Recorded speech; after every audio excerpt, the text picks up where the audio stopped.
Okay. We are now moving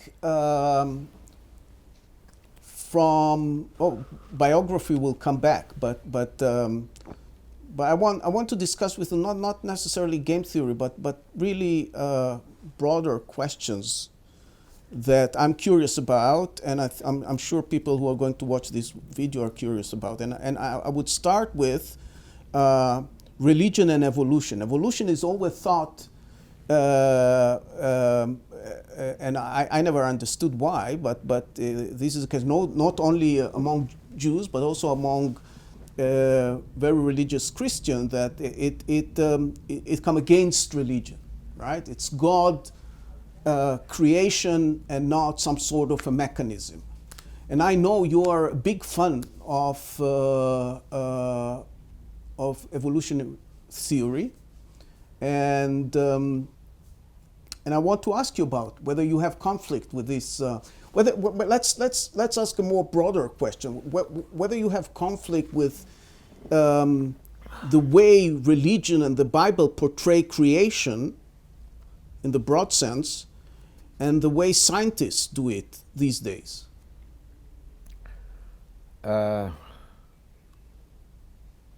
What do you want me to answer first? Well, how do you bridge this conflict, or whether there is a conflict?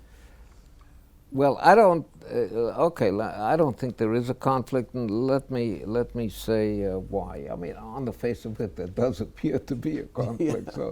So I have to say why.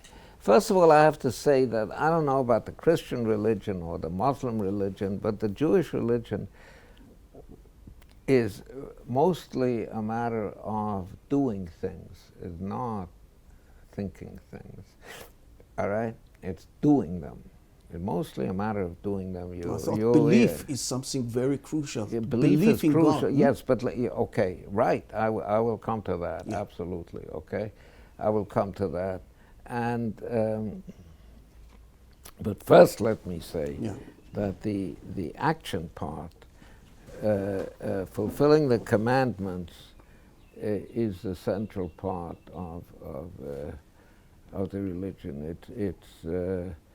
It's keeping the Sabbath, it's eating kosher, it's refraining from illicit sex, it's very, very many things. It's studying the Torah is the main thing. Mm-hmm. Study. Mm-hmm. Study the Torah, study the Talmud. It's not refraining from the evil tongue, lashon hara. Mm-hmm. It's all kinds of things like that. Yeah. So it's keeping the commandments is very important, and especially the commandments between man and man. You know, let me tell you a story, okay? In most of the synagogues in the world, there's a depiction of the Ten Commandments. Mm-hmm. Okay? So in many of the synagogues, it's just written on one tablet, 1, 2, 3, 4, 5, and on the other tablet, 6, 7, 8, 9, 10. That's mm-hmm. all, yes. Aleph, Bet, Gimel, mm-hmm. Dalet, Hey, mm-hmm. Vav, Zayin, Chet, Tet, Yud. Okay. Now, some of the depictions quote the first two words of each commandment. Okay. Anochi Hashem, lo yeh, lo tisa, zachor et, kabed et, lo tirtzach, lo tinaf, lo tignov, lo ta'aneh, lo tachmod. Just two words. But you know, that's not the way it is. Yes, the commandments are much longer than 2 words. Many of them. Some of them are 2 words. Yeah. Like Lo tirtzach. Lo tirtzach. Don't murder. Lo tinaf, don't commit adultery. Lo tignov, don't steal. And then lo ta'aneh v'lo tachmod are also much shorter, but they're longer than 2 words. Okay. Yeah. So I was once in the synagogue of I had a cousin living in Englewood, New Jersey, and her husband was the rabbi of the town. So I prayed at his synagogue. Yes. And at that synagogue, it was unusual because they had the whole Ten Commandments written out, okay, on the two doors of the Holy Ark where the Torah scrolls are kept, okay? Now, the first 5 commandments, which are considered the commandments that relate to the obligations of man to God, are much longer than the second 5 commandments, Yes. which are taken to be the obligations of man to his fellow man. Yes. Okay? So what they did over there in Englewood, New Jersey, was that the first 5 commandments spilled over onto the second tablet. But we have sources for that the first 5 commandments were on one tablet and the second 5 commandments were on the other tablet, okay? Yes. So usually this is taken that the first 5 commandments are longer, than that the obligations of man to God are more important than the obligations of man to man, yes? Because they're longer, right? But I said, I was praying and I was looking at this ark and I was saying, how was it originally? How was it? So, and then I figured it out. The first ark, with the first 5 commandments about the relations of man to God, were in small print. I see. Okay. The second 5 commandments were in large print. Yeah, they shouted out, don't murder, don't commit adultery. Therefore, they are more important. Yeah, and they are more important. Yes. It's like a Hertz contract, yes? Yes. Where on one side of the page in big letters is the time you take out the car, and the mileage, yes? Yeah. And your particulars and so on. And on the second page, in small print, all kinds of conditions. Nobody ever pays any attention to that. Yeah. So those are the more important ones. But that's a side point. Okay. So it doesn't really relate to your question. Let me get back to your question. I just wanted to push this in. Okay. Now, so the most important thing is doing. Yes. Judaism is maybe it's not even a religion of doing, yes? It's not a religion at all. It's a practice. It's an ethnicity, or I don't know what you would call it, okay? All right. So that's the most important thing. Do, yeah? Yes. But but belief is an important part of it. Yes, it's not the most important part. The most important part is doing, but it's an unimportant part. It's a cornerstone. Yes. It's not a basis of it's not the foundation of the house, but it's a cornerstone. It's important. But now, when you talk about belief, you have to realize that I think that belief is the way we understand the world. There is a physical world out there, but it's the matter of belief is the world 5,000 years old or 5 billion years, yes. That is a matter of our understanding of the world. It's within us. Truth, or let's not truth, a description of the world is exactly that. It's a description. The description is in our minds. And we can have more than one description? Out there, and there can be more than one description. Exactly. Just like you can have a alternative painting, facts. I would a Picasso painting, a Van Gogh painting, a Rembrandt painting, an El Greco painting. They paint the same scene, shall we say, okay? But they look completely different. They look completely different. Yes. But that's an interesting perspective, because I wouldn't expect game theories to. Let me just make another, since you asked. I mean, it's a central question. Yes. Okay. Yes. Okay. The Earth is round, right? Right? Yes. Yes. Absolutely. Okay. There are people that claim, there's still conferences by people that claim that it's flat, but I believe it's round. I believe it too. Okay, I believe it too. But what does that mean? What does it mean that the Earth is round? Okay? What I claim is that the Earth is round, whereas I believe it with all my heart. It's in my head. It's your head, yes. It's in my head. It's not out there. Yes, yes. It's not out there. And let me try to that's the way we perceive it. But let me try to convince you of that. What does it mean that the Earth is round?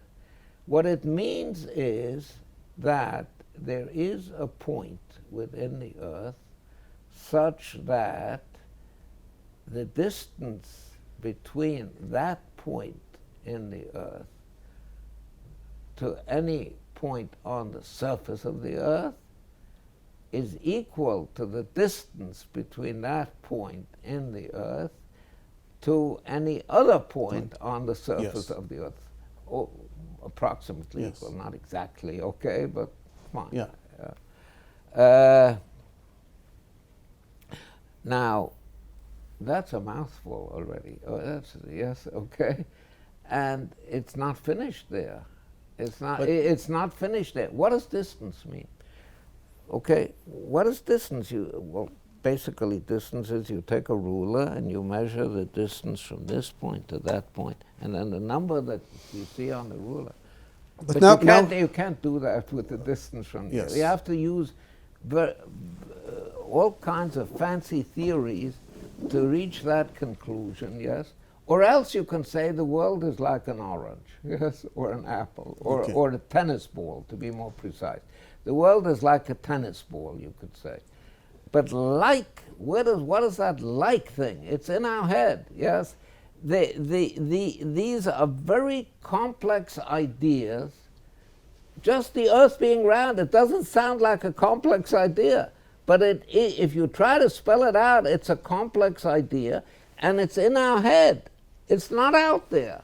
The idea of, I mean, the Earth is out there, yes? Yeah. But the roundness of the Earth, the roundness is not out there. It's in our heads. Okay. That's what I'm saying. Okay. So what I'm saying is that one way of describing the Earth is like maybe Rembrandt, although Rembrandt is also. But I'll tell you what's my problem with this interpretation. Yeah.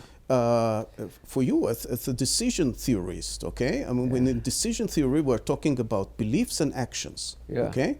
There is a mapping, a decision is a mapping from beliefs to actions that affect our utility, okay? Right. Now, part of our utility is whether we live or die, okay? Whether we are poor or rich, right? Yeah. And suppose, there are other things. Clearly, we'll come to these other things. But suppose I want to maximize my utility. Okay, so which set of beliefs should I take? The scientists?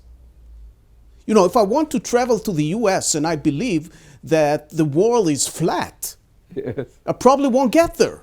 Right? Yeah, but that also is a belief. That also is a description. The world is flat. What I'm saying is that the world is round is a very complicated idea. It's a very, and you talk about energy, you talk about, after all, when you talk about conflicting, so to speak, religion and you're not talking about taking an airplane to America. I also take airplane, not now, yes. But altogether, I've stopped traveling as much, but nobody's traveling anymore, yes. Okay. There's a Götterdämmerung now, yes, with the coronavirus. And so since you're going to show this in June, people will have forgotten maybe, but let's remind them of it. Yes, so nobody's traveling now. Yeah. But when I used to travel, yes, it didn't bother me whether there were dinosaurs or billions of years. Altogether, the matter of time, yes, is very complicated. The matter of time is a complicated idea. I appreciate that, but my time is and I can go to America without considering dinosaurs or whatever. Yes, and it's another way of looking at it. But I'm not talking about you. I'm talking about Columbus or people in the 14th century who had to decide whether they're going to believe what scientists tell them, scientific observation, or whether they should believe on what the Bible says. And if they would the Bible says nothing about a flat Earth, please. No. Okay, yeah. The Bible says nothing which which contradicts Columbus. Yes? Okay. No, absolutely. Columbus, on the contrary. But 600 years before in Bereshit Rabbah, which is usually dated to about 500 AD, yes? Okay. So in Bereshit Rabbah they talk about a round Earth. Okay. Okay. So what you're saying is that the Bible is actually... The Greeks knew this already. The Greeks knew about it. Yes. The Bible or the religious, the belief that are in the religion and the Bibles are orthogonal to whatever practical decisions we are making? Is that a correct statement? I mean, if they are, I'm asking myself whether there are decisions that would look differently. On one hand, if we believed what the Bible said, or in the other way, if we believe in science, right? Maybe there are decisions. I don't see a conflict.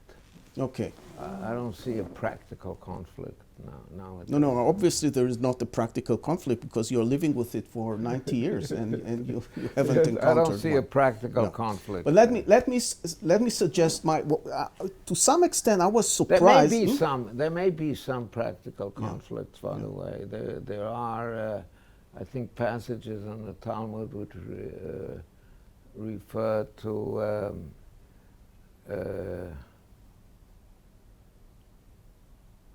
A spontaneous generation of lice or something like that. Yes, there may be.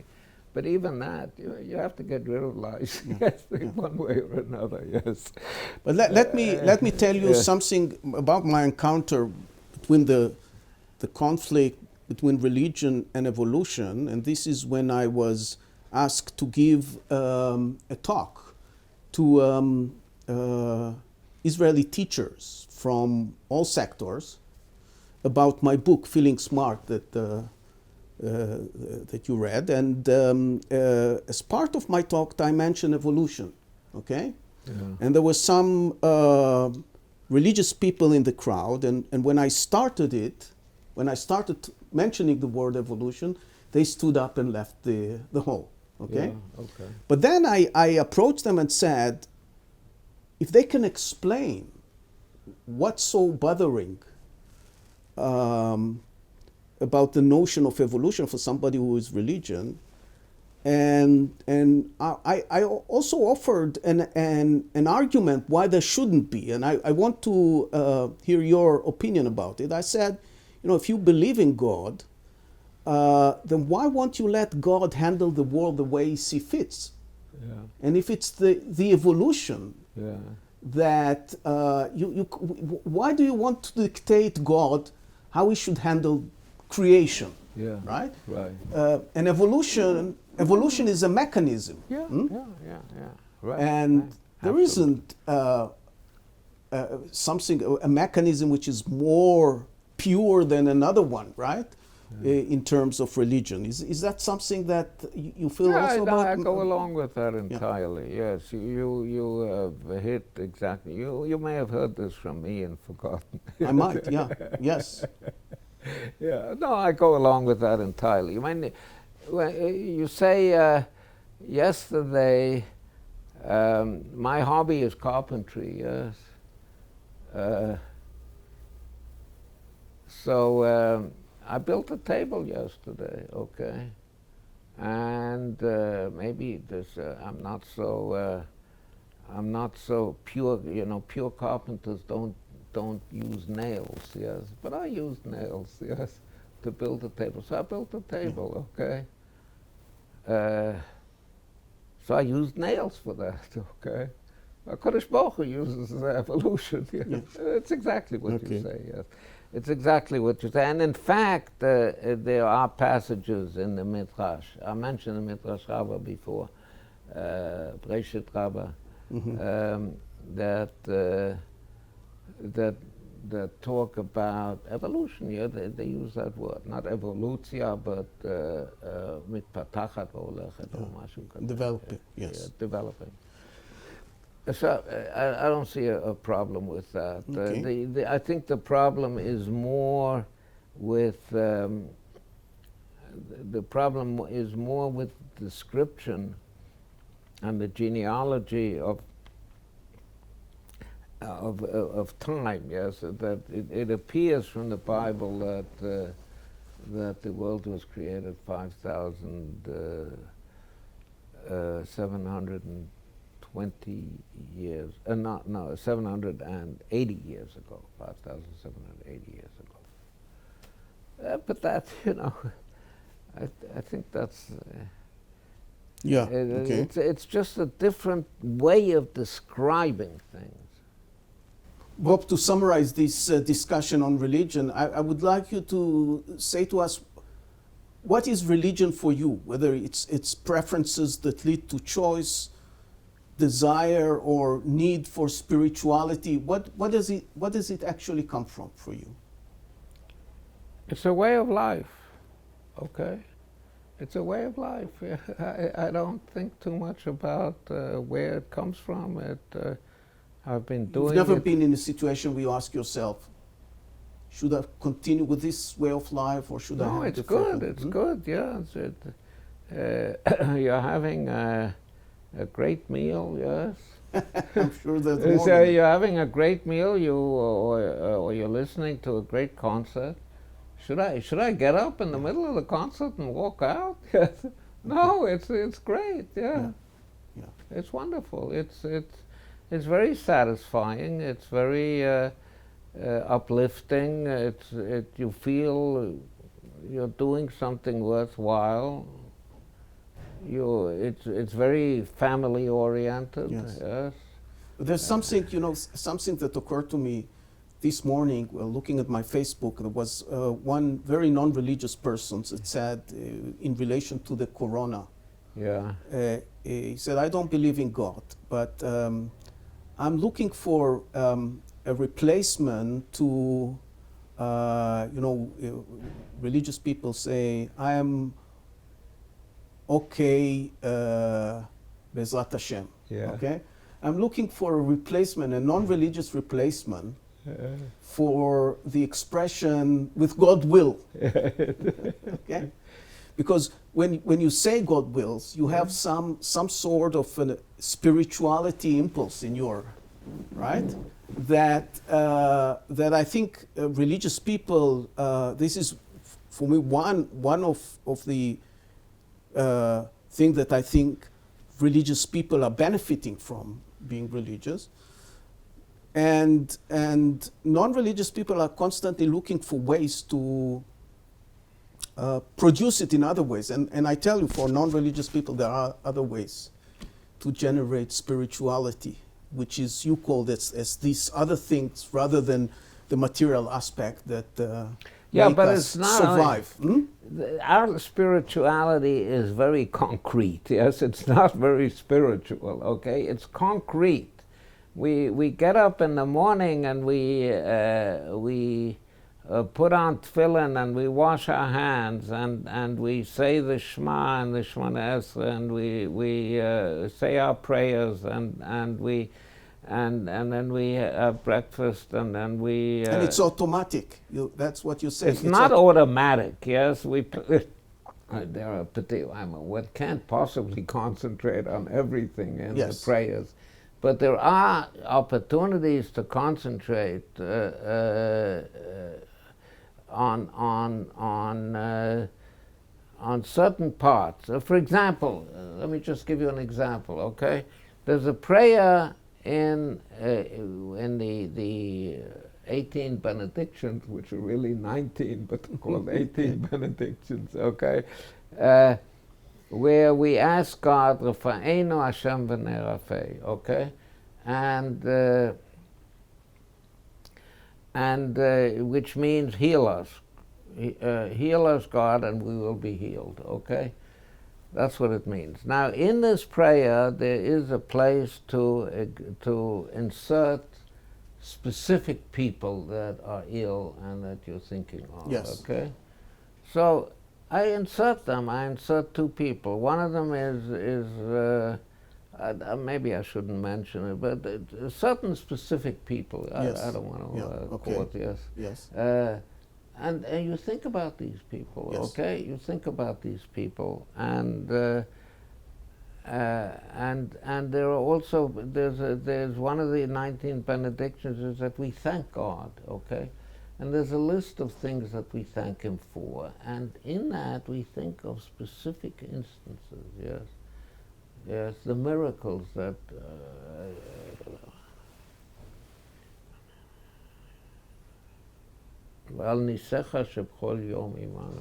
Your miracles that are every day with us. So you think of specific instances, and you think of and it's not automatic here, Yeah. but it's a framework. Okay, let's put it that way. It's a framework for. You don't have to think of spirituality because you have a framework for spirituality, for being thankful, for asking, and you know, people. It turns out that they made studies that actually religious people that one asks specifically for healing actually. Maybe I don't know how significant the effect is statistically, but it has a small yes. statistically significant effect. Now, it's not a miracle. I'm not saying Yeah. that this proves the existence of God. What I'm saying is that people think about this person, okay? And when they think about this person, they're going to do something about it at some point, or some of them will maybe do something about it. I want to talk about. You asked me a question before about evolution and science. Yes. Yes. And I have some questions about that also. And Okay. I repress them, and I don't. Oh yes, but I think, and I've spoken with very. Well, first let me say what I think. I think that living systems are enormously complex, but enormously complex, yes? I'm not talking about the brain at the moment, yes? Because I'm talking about all the systems in our body and all living systems. And it seems to me that there just hasn't been enough time to develop these. It's a problem. I'm not challenging evolutionary theory, but I have not seen somebody working out. Yes, as a mathematician, I know how big combinatorial numbers get, okay? And it seems to me that there hasn't been enough time for this. Now, there was this book that Sergio Hart was very enthusiastic about, it, The Beak of the Finch, yes? Have you read this, The Beak of the Finch? Yeah. It was something about practical evolution in the, what's it called, Darwin's Islands? Yes. Well, what are they called? Yes. In the Pacific, off Peru. I've forgotten the name. I mean, this is, I don't know, about 10 years from now, yes. But but this is nothing. This is really nothing. I mean, this is just the beak getting a little bigger or the beak getting a little smaller. Yes, it's not. And I can't see. how these enormously complex systems could have evolved in the small frame of time. So this is putting a little bit in doubt the evolutionary explanation. No, it's asking a question. It's just asking a question. I think that evolutionary scientists have not related to this question. And now I have spoken with outstanding scientists, and they agree. They agree. Some of them, not all of them. Yes. They agree that we haven't there's a problem. That we haven't understood it yet. That's right. They agree that we haven't understood it. That's one problem. Okay, another problem that I have is, okay, Big Bang, fine. But what brought this about? Why do we have a universe? What does science say about that? What brought about the universe? Why couldn't we have left it, the way it is? Nothing. Okay. Well, what's the universe about? Yes, and I don't think anybody has even remotely tried to relate. No, to scientists that would say that this is out of the premise of science. Right? Fine, out of the premise of science. Okay, fine. Okay, so that's fine. All right, it's a fine. question for philosophers. No, it's not a question for philosophers. Religion. I've never understood no philosophy. No doubt. No, religion doesn't answer the question either. It doesn't answer the question. No. Because there is God. God. Okay, where does God come from? Yeah. So you say Big Bang, and I say God. Yes. but I don't have an answer to the question. I thought you either. wanted to raise this issue in order to say... No, I'm not fighting. Okay. Okay, I don't have an answer either. Okay, God, fine. God made the universe. Good. Okay, he made the Big Bang. Then, so he has an answer. But why made God? Yes. Okay. Fine. Okay. I want to move to something more practical, which is decision making. Yeah. Okay. You've not only worked in game theory, you also have important papers in decision theory, under uncertainty, and I want to talk with you about it. Some of the stories that I heard from you in these very many years is that at least in some circumstances, which it took you a lot of time to reach decisions, right? Yeah. We call it in Wahl macht Qual in German, right? What? Wahl macht Qual. Wahl macht Qual, yes. Okay, yeah. Deciding makes suffering, right? Yes. Okay, yeah, no, I don't know whether I suffered, but I think I know the story you're referring to. Yeah. Okay, so I said before that before coming to, toward the end of my postdoc in Princeton,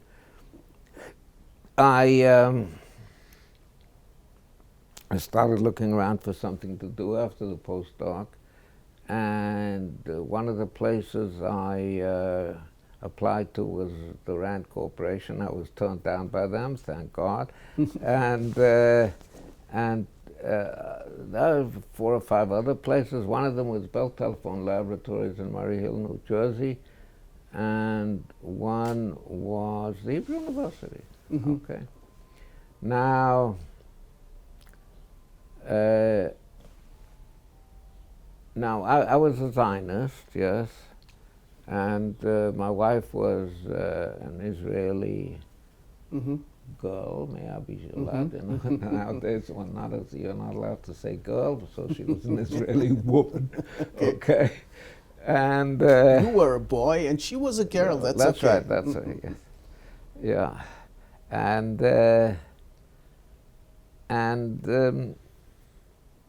so I was a Zionist, and we wanted to move to Israel. So I said, okay, but moving to Israel, we didn't have a penny on our bank account, and we had no money. And to move to Israel, we wanted to. There were certain things that new arrivals could get, olim, new immigrants could get, like you don't have to pay taxes on a refrigerator, which was like a 200% tax or 300% tax, or on an automobile or something like that. Yeah, so, but we couldn't buy a refrigerator or an automobile because we didn't have any money. Yes. So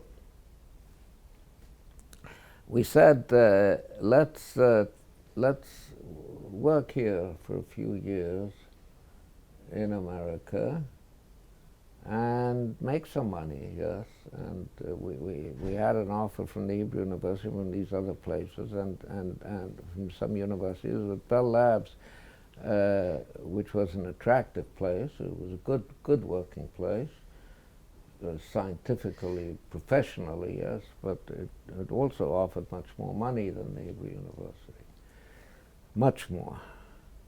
And so we decided to go to Bell Labs, make some money, and a few years later, 3 or 4 years later, 5 years later, make Aliyah, go immigrate to Israel.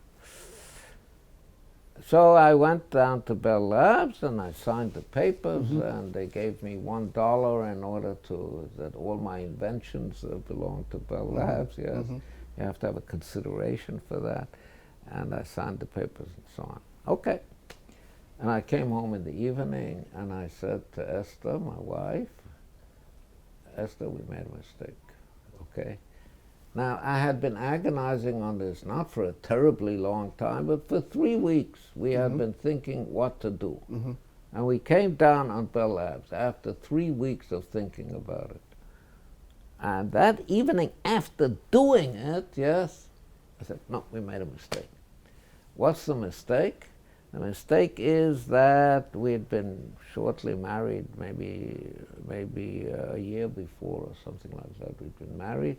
The children are going to come, please God. Okay, there's your please God. And the children are going to come, and then they're going to have to go to the kindergarten, and they'll have to go to school, and they'll have more things, and we'll get used to the life here. And we're not going to make Aliyah. We're not going to immigrate. If we want to immigrate, we have to immigrate now. The hell with the car, the hell with the refrigerator. I mean, we'll get some kind of refrigerator, but we have to do it now because otherwise it's not going to happen. And why didn't you have this insight before you make the decision? I don't know. Yeah, the decision makes the situation real.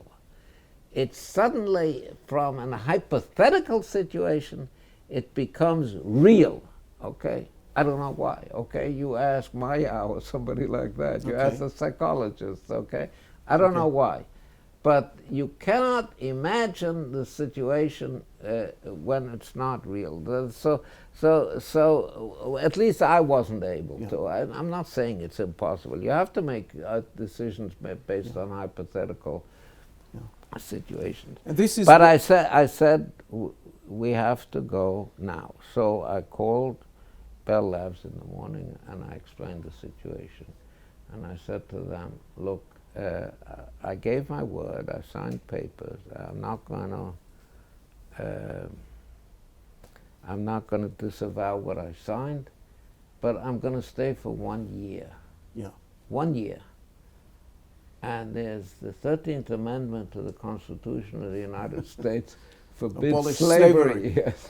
So in 1 year I'm going to leave. Okay? You should know that. So they said, Aumann, you're off the hook. You can leave right now if you want. So I said, I want to work at Bell Labs until October, because now there's no semester yet. And they said, Aumann, we'd love to have you, and that's it. Very nice, very nice.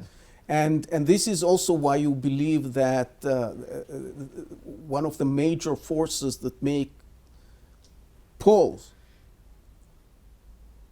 be wrong about, in predicting what people will vote in elections, right? I mean, because they could be one of the reasons. They would behave differently, behind the curtain Yeah, maybe. compare with one I week? don't think that's one of the major reasons, but it could be a contributing reason. I think the major reason why I think polls go wrong is because generally polls are tilted leftwards. Yeah. Okay? In the whole world, okay? Yeah. Why are they, the New York Times, the New York Times, 1 week, not with the, yeah, it was 1 week before the election of Trump and Clinton, yeah. Yeah, they predicted They're Clinton 15 to 1, 15 to 1 for Clinton, or 15 to 1 for Clinton, all right? Now, a reason for this, it couldn't be that skewed, yes, but apparently... I was actually betting, or not formally betting, but I put a post on my Facebook so that people could read the date and predicted that Trump will win. Yeah. And the reason, the mistake I attributed to the polls is that this was a period when the sexual harassment accusation was on the headlines Trump, on Trump, and I was just asking myself, imagine a female pollster picking up the phone and asking a potential female voter, what would you vote? That's it. Chances that she would say Trump after this accusation would be much smaller. That's the major reason. The major reason is that the person, it's not a big effect, but it's enough to make the difference. The major reason is, what's it called? Social pressure, yes? Yeah. You want to be right. You want to, even if it's subconscious, okay? You don't want to give the wrong answer, yes? And it is considered nice and good and proper and comme il faut, okay? Yeah. Comme il faut to vote, to be left, Yes. not to be right. Okay. It's comme il faut. Well, for this particular, the sexual way it arrangement. depends on how you interpret the pollster, the one who asks you the question. If you associate him. No, even if it's totally if it would be a machine, maybe not. But if it's a person asking the question, yes, then you feel you don't want to look stupid, dull, right wing, yes. Even among your circles of, even among your people in your circles? No. That's why I'm explaining the small difference. That's why I'm explaining the small difference. And enough of a difference. I was at a meeting of officers of the IDF. I was giving a lecture to a group of high-ranking officers of the IDF, and at lunch they asked me, "What do I think?" It was on the day of the election, or maybe the day before. I think it was maybe on the day, and I said, "I don't know, but if I had to bet, I would give 3-2 to Trump. My $3 say that Trump will win, and if Clinton wins, you give me $2." We're on this right side of this. I wasn't sure. But given this bias, let's call it, phenomenon that you describe, and also there is another very well-known social desirability. Social desirability. That is the it's the bias. It's on the list of biases that you look up, or heuristic. Social desirability. Yes, social desirability. But I'm now into the same problem of not being able to make the right decision until you actually forced to make the decision. Plus the fact that very often, maybe not you, but people I know about myself, postpone decisions, right? Given that we have these two things, what would be a good way? I'm trying to think about, when you describe to us at the beginning of the interview about your two choices, whether to study math or to go to yeshiva and study religious studies, you mentioned that you did both for a certain period of time. Yeah. This is because probably you didn't want to lose one of the opportunities, right? Yeah, you want to right. maintain these opportunities, Yeah, right? right. So one of the problems in making a decision is that you have to give up one thing. Yeah, you have to give it up. Yeah, right. And it's a feeling of loss, okay? I like to study the Talmud, but certainly if I had continued, I would be much more knowledgeable in religious. In religious. Yeah, Yeah. Absolutely. Yes. Definitely. Okay, and then the question is, what should people do? Is practically, in order to avoid it, or in order to be able to make the decision not to fall into this trap? It's not a trap. It's you have to give it up. You have to think about it. You have to make a decision. You were falling into a trap. You made a decision that you had to spend effort and resources and convincing in order to correct it. I think that I thought at the time that one could do it, that one could combine both. I thought that at the time. If I had actually gone to Yeshiva University, then it would have been possible. Like Benji Weiss went to Yeshiva University and Hillel Furstenberg, okay? And they went to Yeshiva University, and there in one place you have both, and they could have. I tell you what I do to avoid not only the problem of I also suffer from taking long to make decisions, but also from the fact that I might feel differently about them after making them. Is that I put stones, how do you call it, track stones, to move forward with a decision. So for instance, make commitments. So suppose I want to decide between A and B with this job or the other job. One thing that might help is that you do something that already commit you to a certain degree to one of the choices, that allows you to sort of experience it more realistically, right? Not more virtually. That's a good idea. So for instance, you tell a friend, listen, I decided for A. Okay, I decided for A, and then he would start talking to you about the consequences of your decision. That already brings you virtually to making the decision, and maybe gain insight that you couldn't if you thought about it only theoretically, right? Sounds like a good idea. Yeah, sounds like a good idea. Okay. Now I want to discuss with you a very important topic, which is a major interest both for you and me. And this is the relationship between individual and collective. Okay? This is actually something that will play a major role in my next general readers book, and it's a very important topic for me to discuss with you. And I tell you what surprised me. You gave a talk about it. It was a stunning talk. And what surprised me is that we game theorists for many years we bugged other disciplines in social science by saying, you know, the decision maker eventually, even if you talk about a state or a firm, the decision maker eventually is a human being, is a one person, right?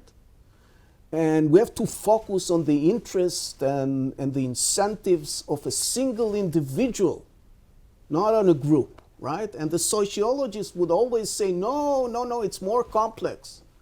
Okay, it's more complex. It's actually the society that decides, not the individual. And here comes one of the greatest game theorists and tell us, to some extent, they were right. It's the collectiveness that matters.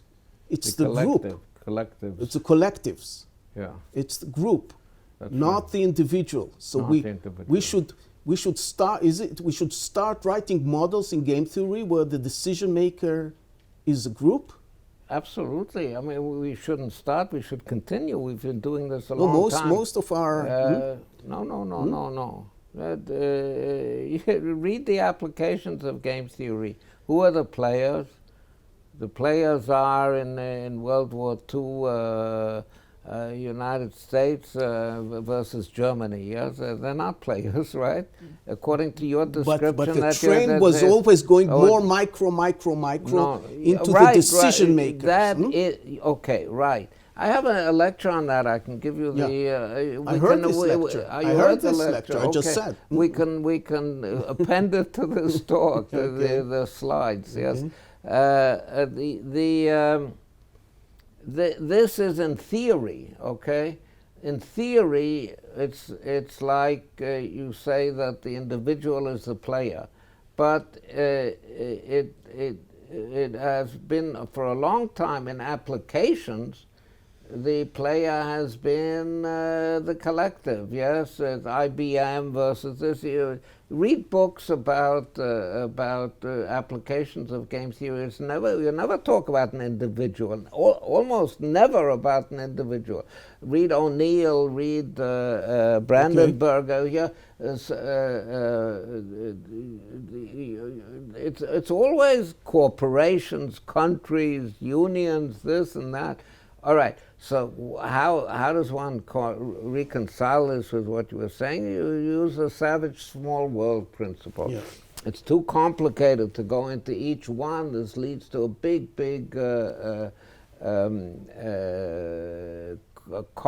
complexity, which is impossible. You can't talk about a 1,000,000-person strategic game, although you can.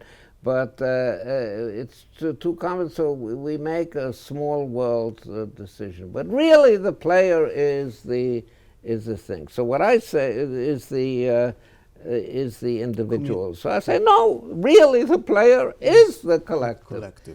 Really, the player is the collective, and it's collective. And this is illustrated by the story I told before, that you have Germany and you have the Nazi cult. That is the player. It's not even Hitler. Yes. Yeah. Hitler could be the decision-making element of, but the collective is Germany. Hitler could not have existed without Germany behind him. Right? He could not have existed. And we could actually suggest to go even deeper, even more micro than the individual itself, down into the specific cells that combine, right? Yes, but that's going in the wrong direction. Yeah, the right direction. No, but I want to understand I want to understand, because my feeling is that there is a much deeper philosophical statement here. Maybe I'll try to exaggerate it. That says that. There is nothing like individuality. It's basically, instead of being a discrete variable, it's a continuous variable that perhaps start with the DNA, with the corona DNA molecule, then to a cell in the human being, then to a collection of cells that can give rise to body organs like the heart or the liver, then the individual, then the family, then the tribe, then a larger community, then a state, and even alliances of states, right? Yeah, okay, right. I think it's not so one-dimensional. In other words, there are various different kinds of collectives. There are corporations. There are workplaces. There are different kinds of collectives. It's not. I mean, you have built sort of a hierarchy, or what you described is a hierarchy. Is a it's hierarchy. A nested I don't think but it's sort of linearly ordered. Yes. One contains the other, and so on. So I say it's not linearly ordered. The collective. Let's look at even world society. Okay, you have countries, yes, but you also have professions, and you also have yes. There are intersections. So it's not. Yeah. This is not part of that. But even within the country, certainly you have corporations, and you have families, and all kinds of different things. And even in a family, yes,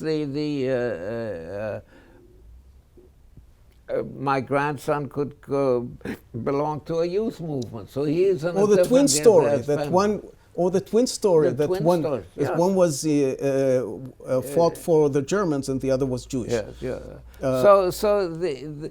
So what the main thing to realize is that you are not free to decide what you want. You are free to, or let me contradict this right away. You are free to decide what you want, but you don't do it. You are tremendously influenced by the collectives to which you belong. Yes, tremendously influenced. Yes, we are not. We are just like I am a Zionist. Yes, so the Arab Shahid who sacrifices his life in order to kill me or my friends, yes, he is convinced also ideologically that he is right. Yes. I don't. I don't morally censure the Arabs. They are ideologically motivated. But let me say one more consequence that it might I have. think we have to stand up for ourselves. Yes. Okay. And we do stand up for ourselves. Yes. And we are part of this. We are part of this collective, and they are part of their collectives. Unfortunately. But let me tell you one moral consequence that. I think you drew from it. I heard it from you, and I want us to discuss it briefly. Well, one of the consequences you raised, and correct me if I'm wrong, is that in conflict time, in war times, the distinction between citizens. You mean civilians? Sorry, civilians. Yeah. Sorry, civilians. Yeah. And military personnel. Yeah. Is wrong. It's to some extent misplaced. Yes, I agree. Yes, I mean you're quoting me, so I agree with myself. Yes. But what does it actually mean? It actually means that that the Nazis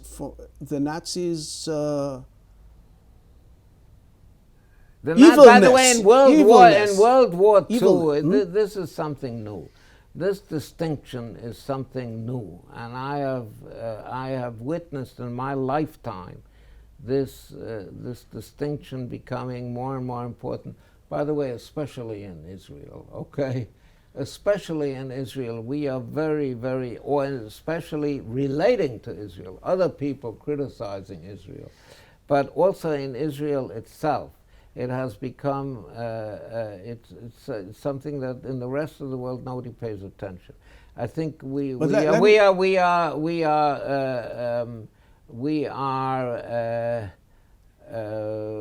not that far away from the 90s with the Balkan Wars, NATO against the Balkan countries, yes, and NATO bombed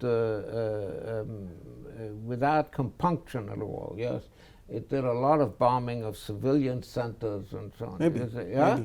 Yes. But so this is something that only Jews have to be religious in respecting civilians. Others don't have to be, and the Syrians don't have to be, and nobody has to be. Nobody pays any attention to that. Yeah. That's a side point. That's a side point. Yes, but I say right. Yes, in World War II, for example, the Allies bombed Germany, and Germany bombed the Allies without compunction. There was no compunction there, and I think if we're going to adopt this point of view, that the player is the collective and not the individual, okay, and it makes sense. Makes sense. So it would eventually bring you to the conclusion that the evil, the evil aspect in Nazism was, you put on the same grade the execution of Jewish children in concentration camp and front battles. No. The Jews were not this. Look, it's like a person murdering another person. Think of it that way. In other words, collapse it down. What is wrong with? It's called genocide. That's what it's called. Yeah, it's called genocide. It's called genocide. Genocide means killing, totally killing a nation. Okay, you don't kill. You kill the collective. You kill the nation. The nation of Israel, the nation of the Jews, the ethnicity, the collective. You kill that collective. It's just like a person getting up and murdering another person. But what I'm saying is not a battle in the front. It's like if you want to talk about a war, yes, then think about a boxing match, okay? Okay. Think about a boxing match. So one person boxes another person, maybe he hits him in the face, or blood starts streaming down. Okay, so that is a battle, a front battle. Okay, but there's a difference between a boxing match, yes, and a gladiatorial match where you kill the other person. Yes, if you think of the whole German people as one person, and you think of the Jewish people as one person, then the Germans had a boxing match with the British, yes, but they actually killed the Jews. Okay, so the issue is that not that they killed so many millions of innocent children, but they were trying to exterminate the nation. That's for you. Right. That's right. And then this business of innocent children, I don't like that phrase. I don't like the phrase of innocent children, because the children are not innocent. Yes, I don't know. My son was killed in a war against the Arabs. Okay. It was killed in a war against in Lebanon. I can't think of him as guilty. What was he guilty of? So when you say children are innocent, you're implying that the soldiers are not innocent. They're guilty. What are they guilty? They're not morally guilty. In the sense that they had no choice. They had no choice. They had no choice. Who has no choice? The children. So why? Of course, but you were thinking of the children. You are. If you're going to write a book about this, then I want you to get it straight. Okay, try. Okay. You have to think of the whole collective as one individual, and that collective can also include the women and the children and everybody, because those children are going to grow up.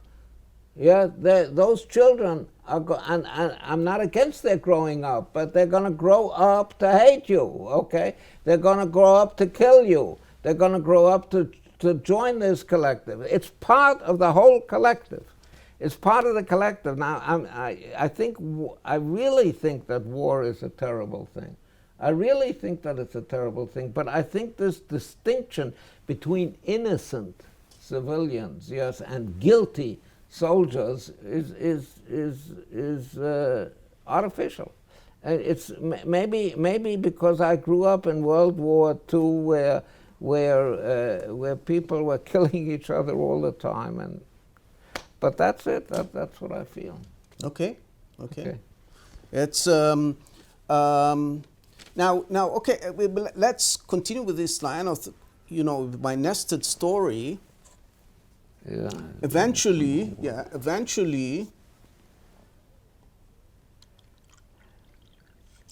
when you think about collectiveness, you can go beyond nations and ethnic group, And I think now in these days, in these very days where we face the coronavirus that started somewhere in China, and it affects people here in Israel and in the United States and all over the world. The whole world. In the whole world, you can go one step further and think about unity as the whole human race. And the fact that we are all one biological tissue, for instance, right? Is that something that that you would identify with? I think I could identify. The coronavirus is a good example of this. The whole world fighting the coronavirus. It's a good idea, and it has appeared in the past, yes, in the League of Nations and the United Nations. And to some extent, the United Nations do some good work, but I think most of it has been a failure. So, maybe a common enemy like the coronavirus will help in order to form form bonds between all human beings, which is very much to be. But I don't see it happening yet, and I think the coronavirus is a very, very dangerous thing. And what is not my custom is that yesterday I did look at the news, and I usually never do that. I think it's the first time that I've done that in years. Okay, Batya said, "Come and look." Batya is my wife. Come and look, and I saw that Merkel, the Chancellor of Germany, said that she expects about 2/3 of the population of the and I think that it seems to me that's a wild exaggeration, but maybe, who knows? Anyway, we're facing a common enemy, and maybe that will make bonds, but they won't last. They won't last. Though. They won't last. Probably you're probably right. They won't last. Probably you're right. They won't last. And I think the UN has been an utter disaster. They won't last because it lacks these outside force, the common enemy. Yes. Yeah.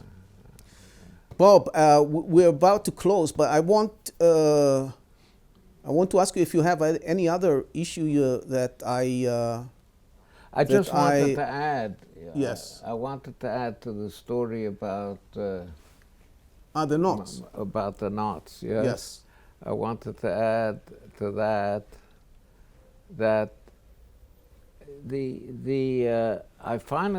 I actually left MIT and started on my postdoc before actually finishing my doctorate. Yes. I had planned to finish it, but it didn't. There were still problems. There were open problems. So I came to Princeton. And in the fall of 1954, and I started thinking about how to finish my thesis, solving the outstanding problem. There was one outstanding problem. And I remember standing on some day in October of 1954 in the shower in my room in Princeton and thinking about this problem for maybe half an hour in the shower or 3/4 of an hour, okay? And then I hit on the solution. Very nice. Okay? And then I hit on the solution, and the rest went easily, and I finished my thesis that fall. Very good. So now, okay, so this was in October of 54. Yes. Exactly 50 years later, and you remember that I said that one of the reasons that I did knot theory was because it was absolutely useless. Yes. Because it was absolutely useless. That was the vogue in the middle of the last century in mathematics, that applied mathematics is somehow second rate. Okay. Yes. Pure mathematics is the thing to do. So one of the reasons for going into knot theory is that it was absolutely useless. In October of 2004, exactly 50 years later, I have lost my first wife and I'm not yet married to my second wife. I'm sitting alone in my flat and the phone rings. And Yaakov, my grandson, who is in medical school in Beersheba, the second year of medical school, says, Saba is grandpa, can I pick your brains? So I said, sure, Yaakov, what's up? He says, what are linking numbers? I said, what do you mean linking numbers? Like a knot theory? So he says, yeah, like a knot theory. I said, why are you interested in linking numbers? So he says, well, our lecturer mentioned linking numbers and explained linking numbers to us today. And medical lecturer, right? Wait a minute. Our medical lecturer, our lecturer. And I didn't understand what he was saying, and I don't think he understood either. Okay? So what are they? So I said, why are you studying, are you taking a minor in mathematics or something like that? He said, no, medical lecture. Okay. I said, why are medical lecturers interested in linking numbers and in knot theory? So I said, well, he said, well, sometimes the DNA in a cell gets knotted up. Wow. And that may cause cancer or other problems depending on the linking numbers of the knot. Amazing. I had to sit down because what I was doing 50 years ago, exactly 50 years ago, to the month, or even to the week maybe, because it's useless, is being taught now in the second year of medical school in Beersheba. I think this story should be heard by the research agencies in the UK that obliges every researcher that put a grant proposal to write down specifically how his research is going to help humanity or the country within the next 3-4 years. Thank you, Bob. I'll shake your hand. Okay, Thank you. Okay, see you in 10 years. Yeah.